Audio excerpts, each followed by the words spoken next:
ambitions defy. Sometimes a friend helps us ascend up from life's cares to the sky. Love is a star, the shining afar. It can guide us and help us toward light to draw nigh.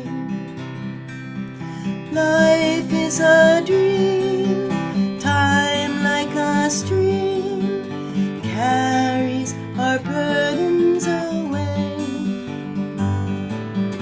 Never despair, joys everywhere. Love can befriend you today. Free from all care, like birds on the air, soar above griefs and worries, seek joy and be gay.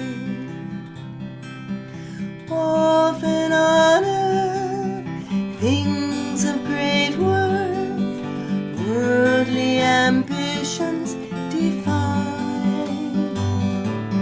Sometimes a friend helps us ascend up from life's cares to the sky.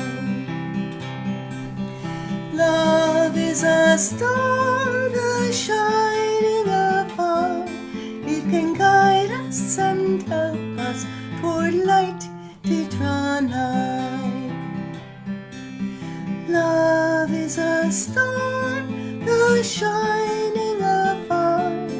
It can guide us and help us toward light to draw nigh.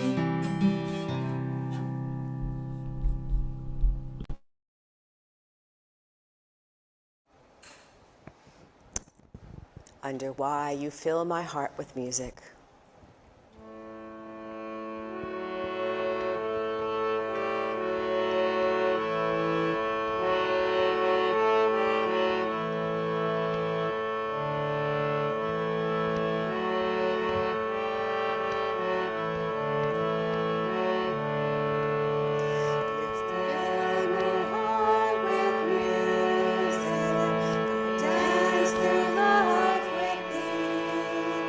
Sing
We'll take this next chant inward.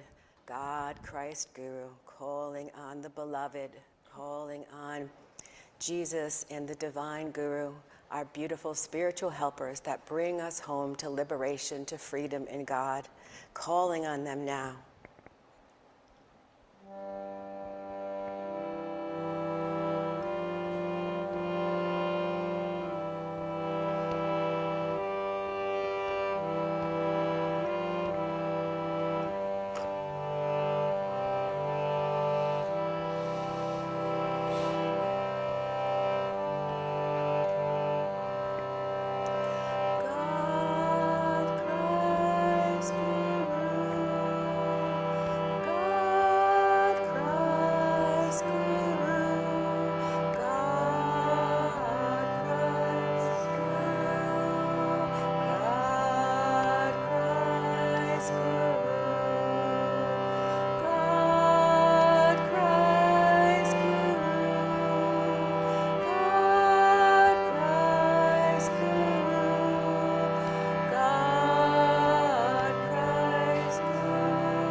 Taking a moment to sit upright.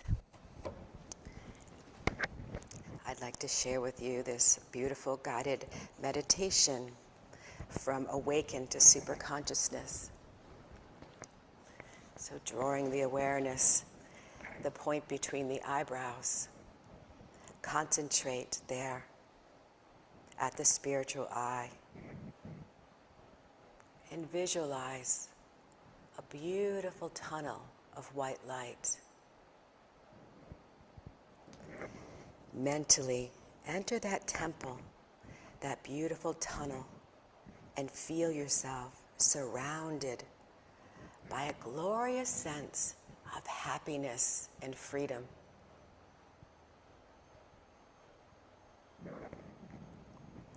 As you move through the tunnel, feel yourself bathed by that light until all worldly thoughts disappear.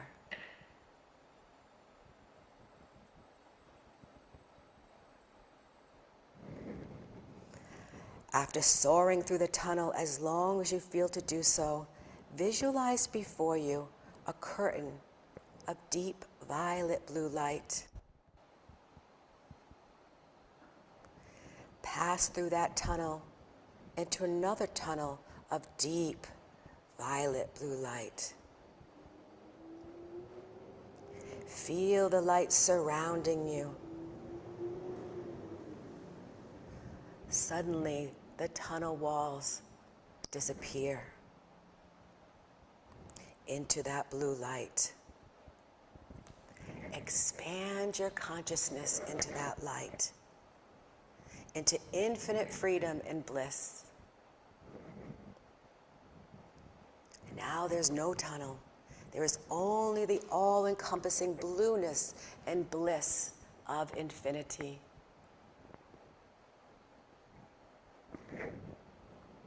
At last, visualize before you a silverly white, 5-pointed star of light.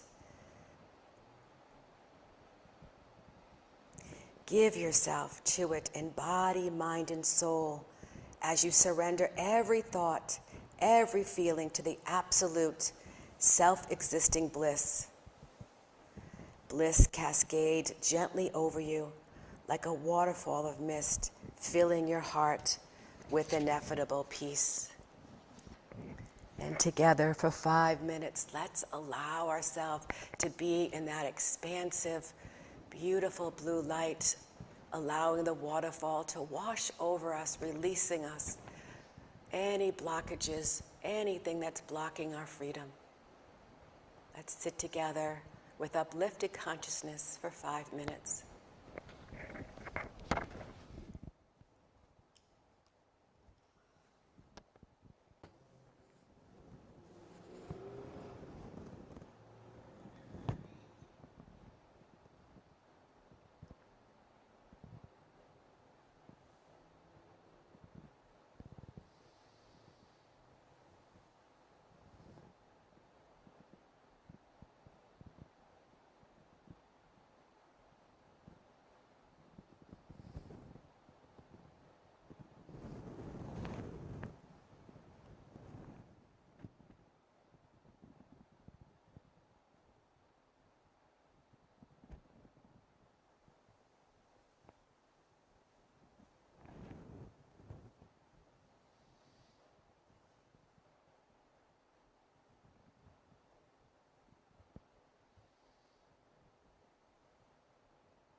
Remaining in a meditative state, please listen to this week's affirmation for self-healing. Income. Money should be seen as an energy flow, not as something that can be hoarded. For when money is treated as a material reality, it blocks one's creative flow. Money, like matter, is only frozen energy. Energy is what creates matter. It is energy that forever moves, changes, and dissolves matter. Matter, untouched by energy, is inert. If you need to increase your income, know that the energy you put out is more important than specific schemes for earning. Energy will attract opportunity. Recharge your energy from its cosmic source, and whatever income you need will be ever yours. Please repeat the affirmation after me in a loud voice to awaken the conscious mind. The treasury of the infinite is mine. The treasury of the infinite infinite is mine.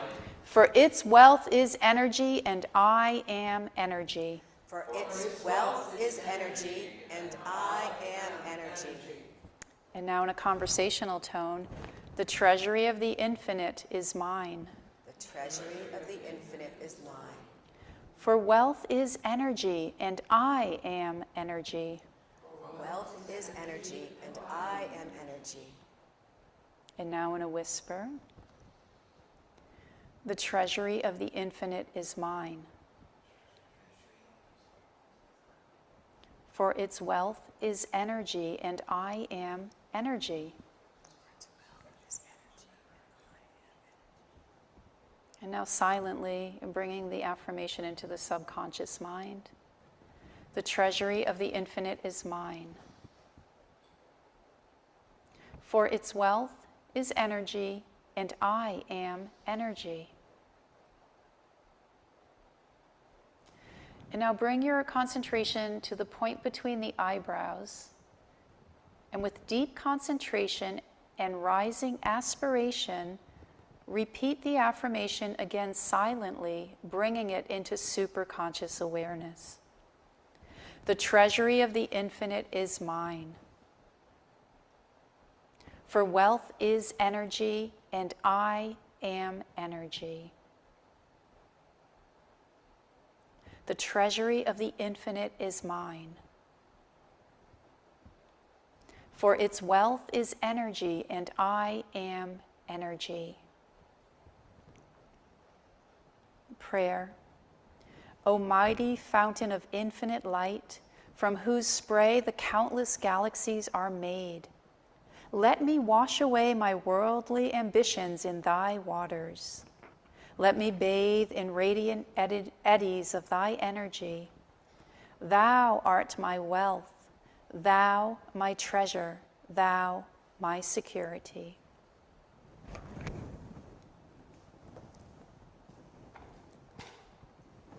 And now Janet will read our reading from Rays of the One Light.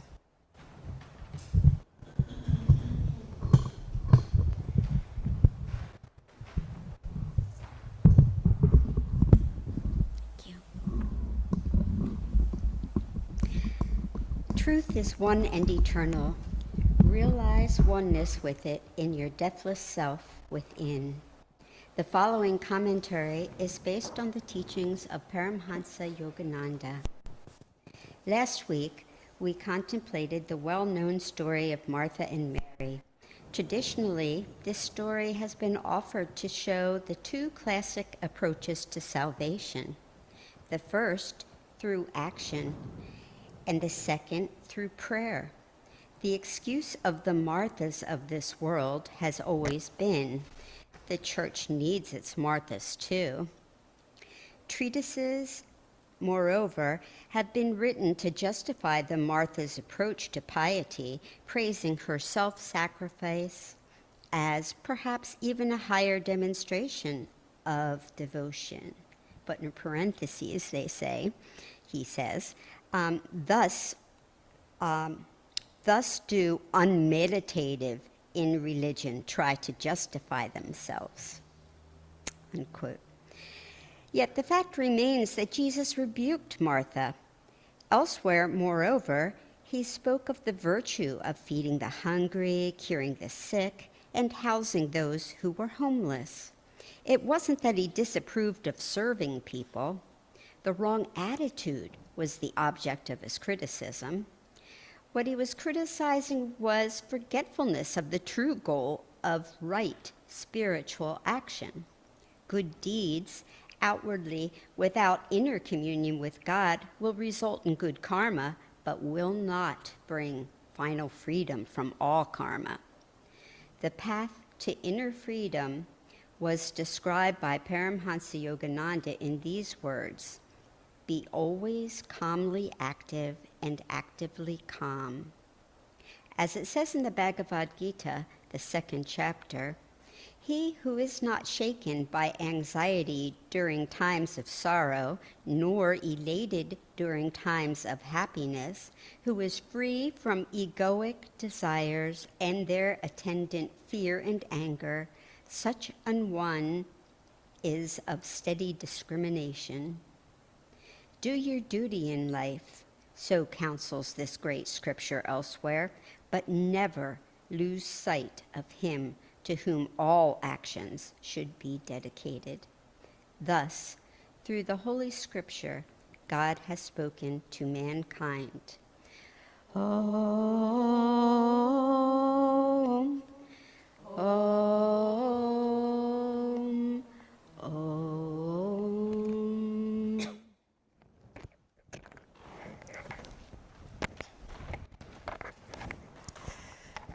Hello, everyone, and welcome. Thank you for being here this beautiful day.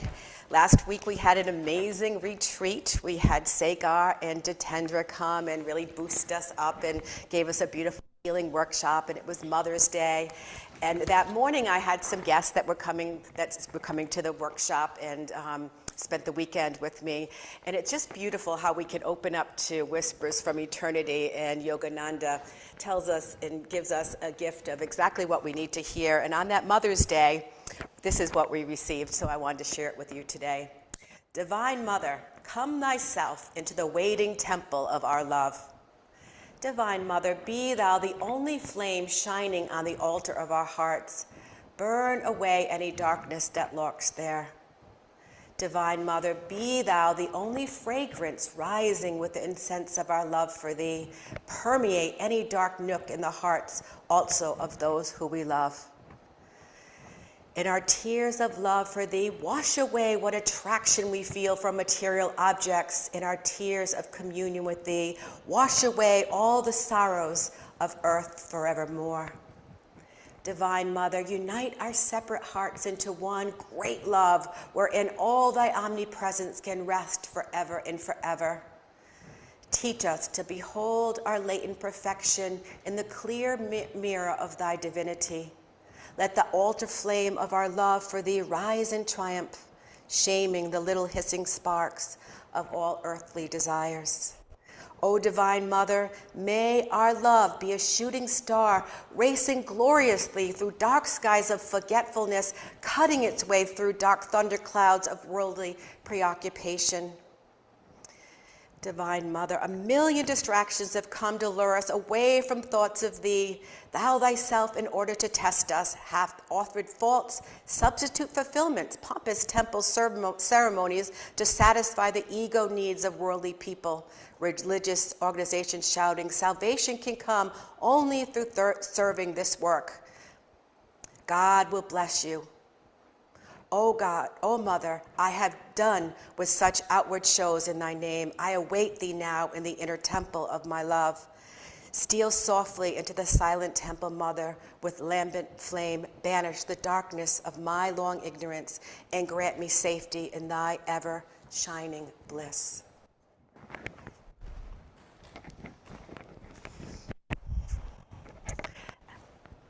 There's a beautiful story. Ramakrishna was gathering all his devotees together in a beautiful temple, a Kali temple in India. Welcoming all, people came all different ways from land and boat. And there was this one devotee that was on a boat one day, on his way to the Kali temple, so thrilled to see his guru, Ramakrishna. And when he was on the boat, he heard these 2 or 3 people gossiping about Ramakrishna, saying, he's a fraud. We don't like that guy. Who would go to that festival? And he was so hurt and heartbroken and taken aback. He said, how could you talk about Ramakrishna like that? And he really gave him a piece of his mind. He was very upset, very anxious, very angry, and he really told him. And when he went back when he got to the ashram, Ramakrishna came up to him silent and he said, what does it matter? What does it matter what they say about me? And the man walked through. There was a second devotee on the next boat ride going into the Kali temple. And he also heard these 3 people were sitting together and they were whispering and they were talking about Ramakrishna and saying, that he wasn't in his integrity, or they didn't like what he stood for or his teachings, and that gurus aren't suitable for this modern day. And he so upset in his heart, but he just shut down. He just shut down and released and just stayed silent. He kept his mouth shut, and he just walked off the boat. And when he got to the ashram, Ramakrishna, tuned in as all gurus are, came up to him and said, "Why didn't you stick up for me?" And so Ramakrishna understood that each one of the devotees, as we all are on the path, we're coming from reactivity versus response. And sometimes reactivity is outward, and sometimes it's inward, where we shut down, we repress. Okay, thank you. I'll just hold it. Thank you. And so one was an outward attack, and one was an inner repression, but each one reacted instead of responded inward. And this is a lot about what we're talking about in the reading with Martha and Mary. It wasn't that Martha was serving, because service is greatly, greatly appreciated. She was doing it from a place of resentment or anxiety, and a place of feeling, I am doing it all. And so,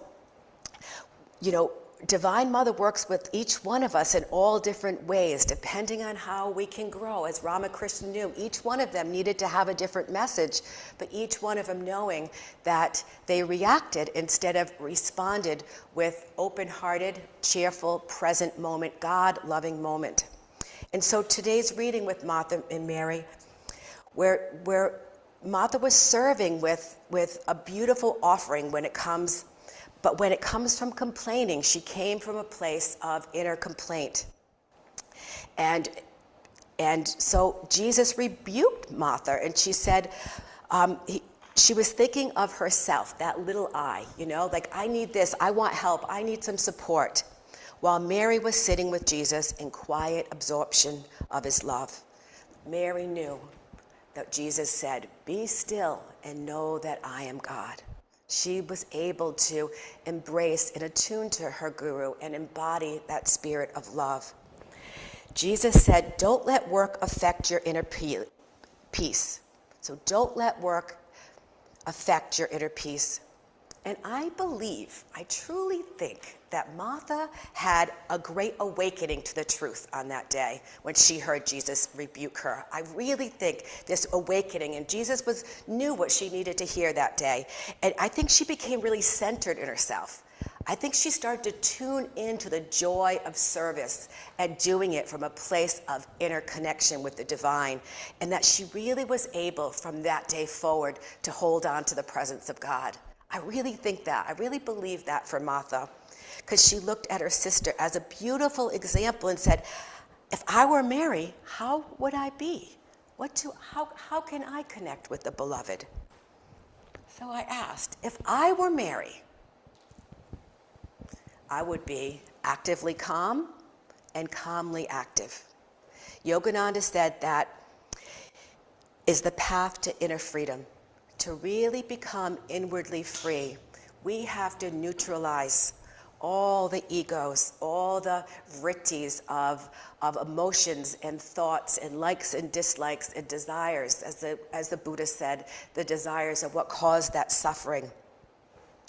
And so if I were Mary, I would really know that I am truly on my path to inner freedom and have that inner commitment to have a pact, a PAC, a peaceful absorption under all circumstances. I would make that pact with myself.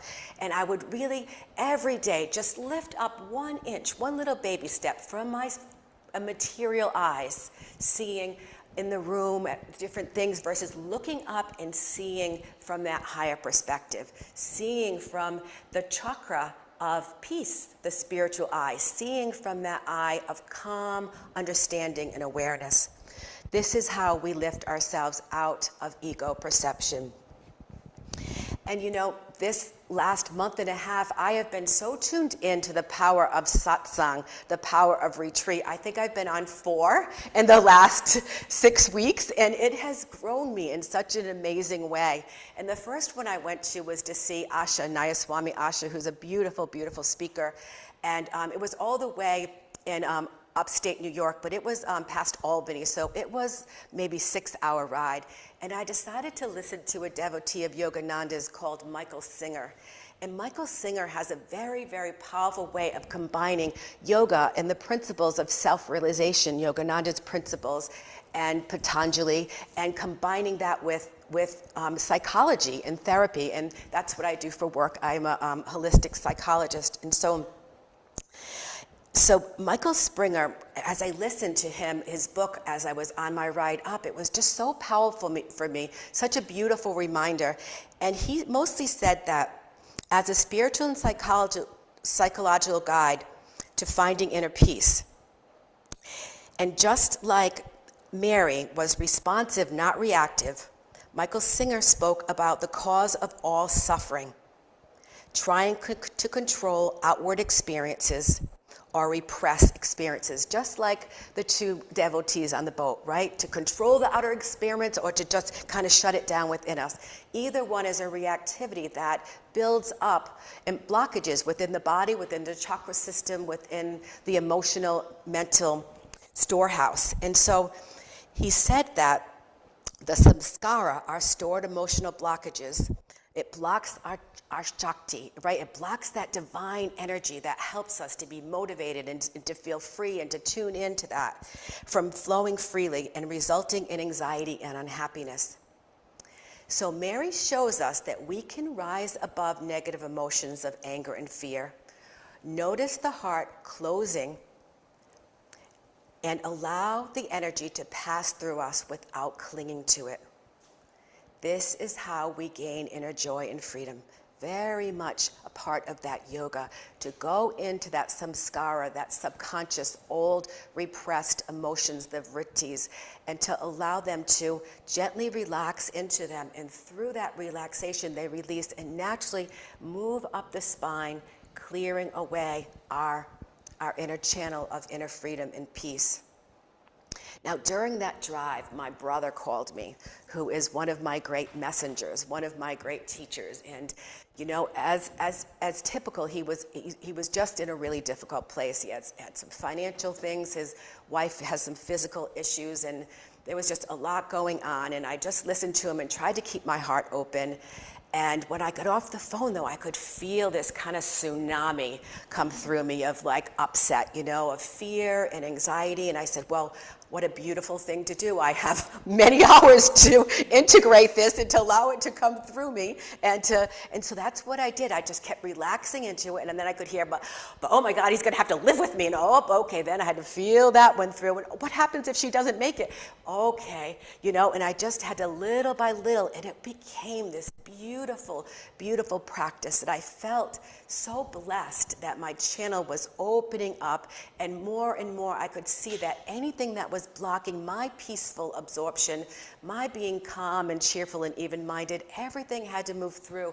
And I did see that it was anchored in the past. You know, as a little girl, I was responsible oftentimes for my brother and taking care of him and my siblings, and that responsibility felt really overwhelming for a little girl. And I tapped into that little girl. I tapped into her emotions, and I was able to transmute it in such a beautiful way.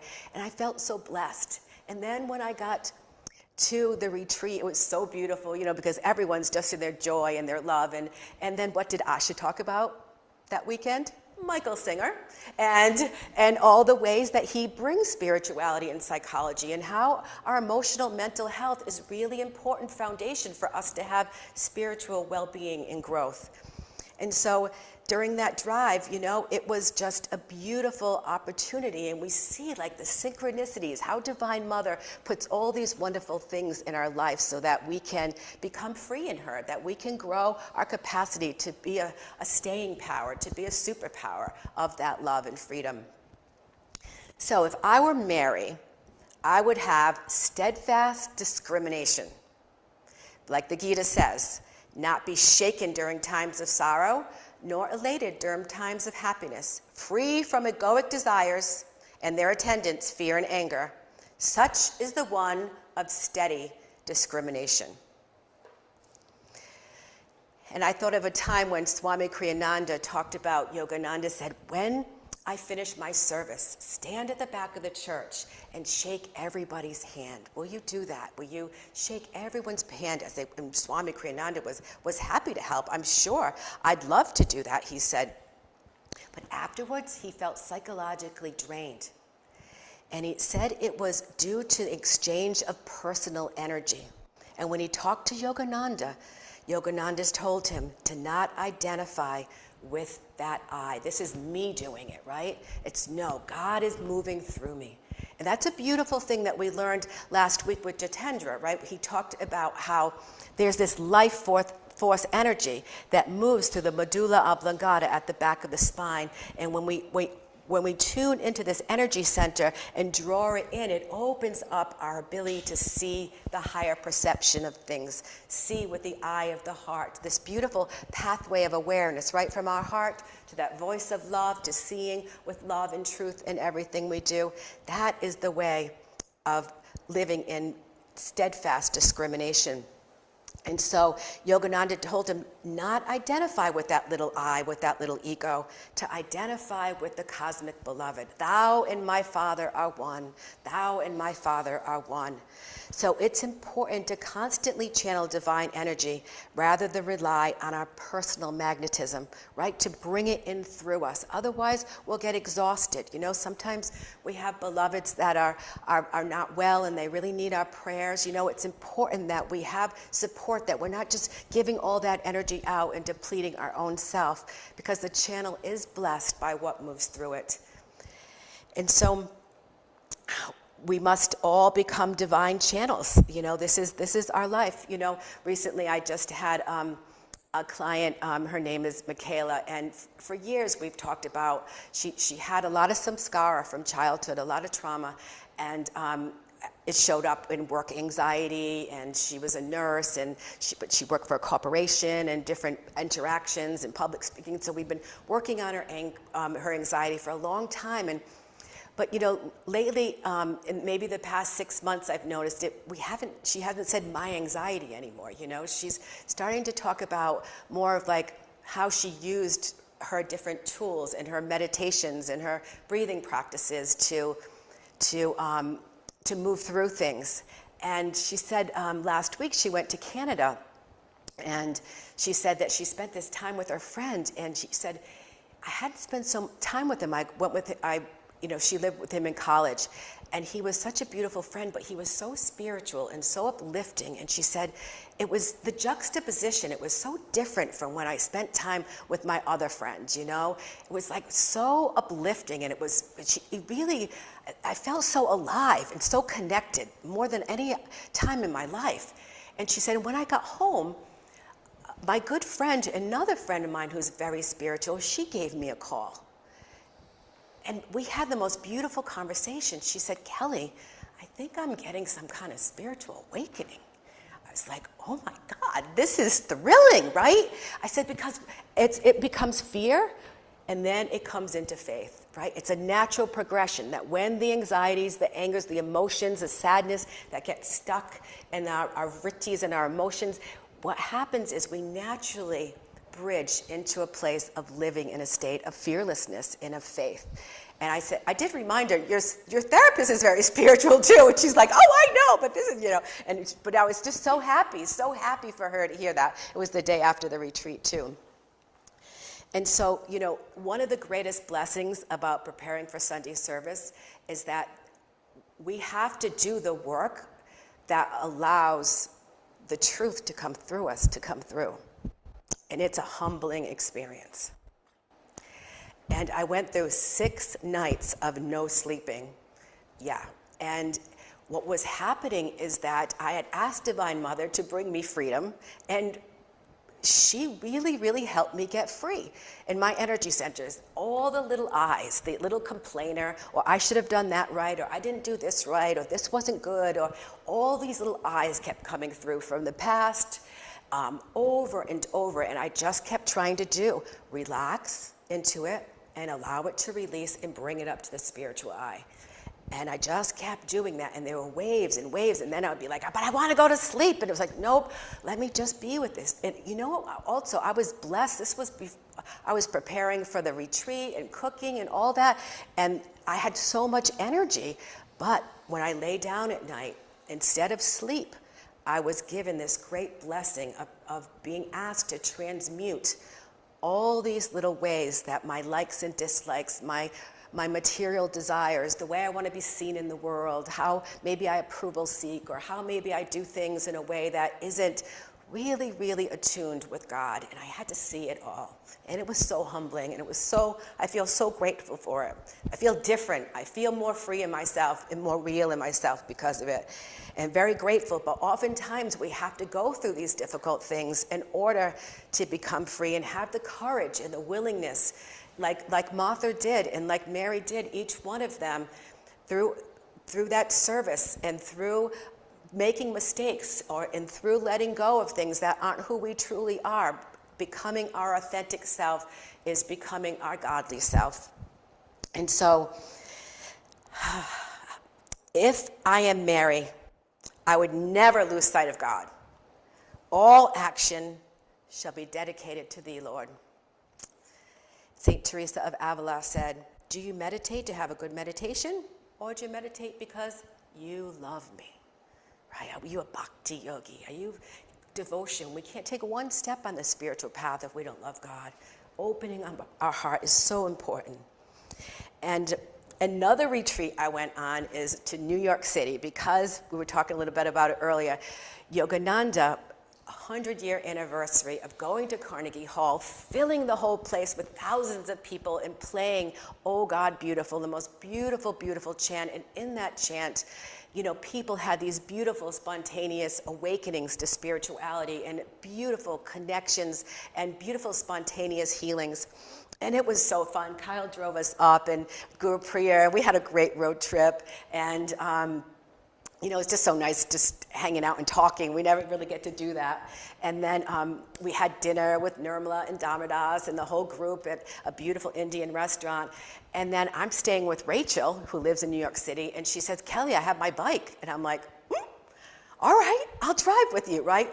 And so I rented one of those little bikes that they have on the street, and we flew through New York City for an hour in the traffic and the lights and, with all the other people, sometimes in between like two vehicles, and I'm trying to follow her, and it was like, this energy was so alive, and of course I was chanting all the time, Jai Guru, Jai Guru, because it was a little scary at times, but very, very uplifting and fun. And we went home and we meditated in her beautiful space. She has a beautiful apartment. And the next morning we meditated again, but her husband was like, Kelly, do you want to go swimming? I said, sure. And they had a pool up there. And him and I swam for like an hour and a half doing laps. And I remembered how meditative that was. It was so beautiful to swim like that. And I said to him, I thought you didn't meditate. He said, don't tell anybody. I'm like, that was a beautiful meditation. I felt so connected to him, the two of us swimming in that beautiful water on top of the building, looking out into over the water. It was so gorgeous. And then I get going, and Rachel's like, we're going to be late for Carnegie Hall. So we had to sprint there. So I did a triathlon, right? I went swimming, I went running, and I went biking through New York City. It was so fun and so uplifting. And just the whole time, but really when we sang together for that hour and a half, I was able to play the kirtals with the group, and it was one of the most beautiful, beautiful times that I felt so attuned and so much joy and peace in the power of chanting and praying together in song and everyone coming together in that meaningful way. It was so, so powerful, and I just feel this beautiful, beautiful transformative power of that retreat and going together, and how uplifting, and the heart opening of chanting and the satsang and the power of coming together in God, coming together with that one objective. And I'll just end with talking about a beautiful devotee who really understood that the same kind of quality he was able to embody as Mary, that being, in the stillness of God and Guru. So Rajasi Janakananda, St. Lin is his name. He was the foremost disciple of Paramhansa Yogananda. And he went to he never lost sight of God. And from the very first meeting, actually, when he came to a workshop that Yogananda did, and he said, these are his words, he said, I remember when Yoganandaji's consciousness came over me. At this first class that I ever took, I felt a perfect stillness come over me, something I had never experienced before. The whole room became filled with a brilliant white light and profound peace. I looked to Paramahansaji and saw that light was strongest around him, and he gave me a little smile of knowing, and the light became even stronger. I felt myself become part of that divine light. Ever since that time, I have been able to feel God, and I know He is real. My friends, I assure you, from my own experience, that what we need is the consciousness of God. This is how we forget our little I, our little selves as individuals, and let go of the attachments that bring us suffering. To think less about yourself makes you trustingly childlike, no longer tense or nervous. You become peace itself. So as St. Lin Rajasi had sat by Yogananda and came into that stillness, Mary tuned to her guru, Jesus, as she sat by him and sat at his feet. They both knew that if we open ourselves to our guru, if we invite him into our lives, we'll become a dynamic inner presence. And as I was remembering this, I remembered that my grandmother always reminded me that Yogananda was with me. When I was a little girl, we would have tea together, and she was a very intuitive woman, and she would read my tea bag, my tea leaves afterwards, and she would say a prayer, and she would always look and say, Kelly, you're going to be some kind of teacher. You're going to work with people in a very beautiful way. You're going to be some kind of teacher, and thousands of people are going to know you. And then she said, and look, there's a man here. And I said, Nana, is it my husband? And she said, no, honey, but he loves you very much. He's exotic. He's from Africa or India. I said, huh. And she said, he will never leave you. And she would, every time she did my tea leaves, she would find him and she would tell me that. He will never leave you. And that's what God is doing, sending us all his divine messengers, all his ambassadors of Jesus and Babaji and Lahiri and Swami Yukteswar, St. Francis, all the beloved saints and sages of all traditions. And to those who think me near, Yogananda said, I will be near. And that is his promise. Just know that you are so close, just a butterfly's wing from all the beloveds, always loving you, always caring for you, always trying to bring you home into your highest and best self. God bless.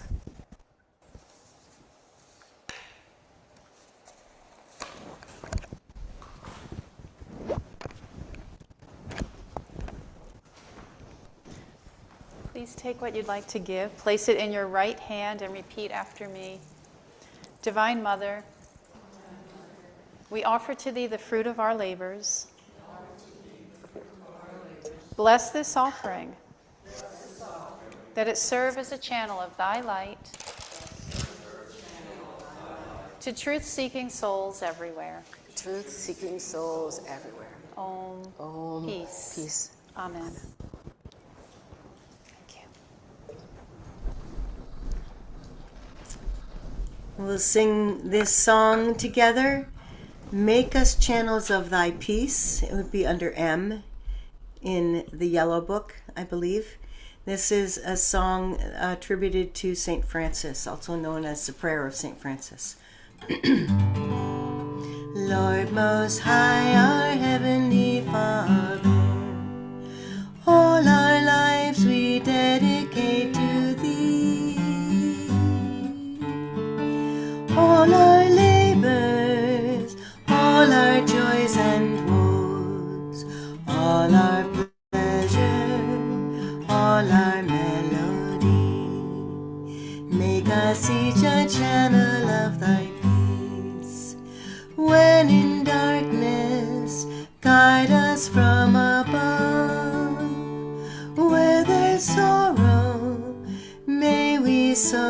thy joy. Where there's hatred, may we share thy love.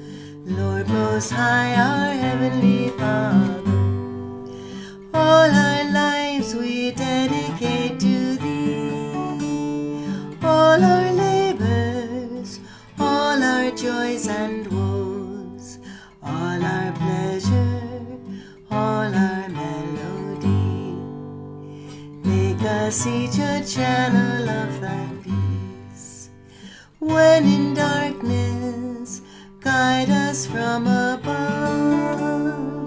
Where there's sorrow, may we sow thy joy. Where there's hatred, may we share thy love.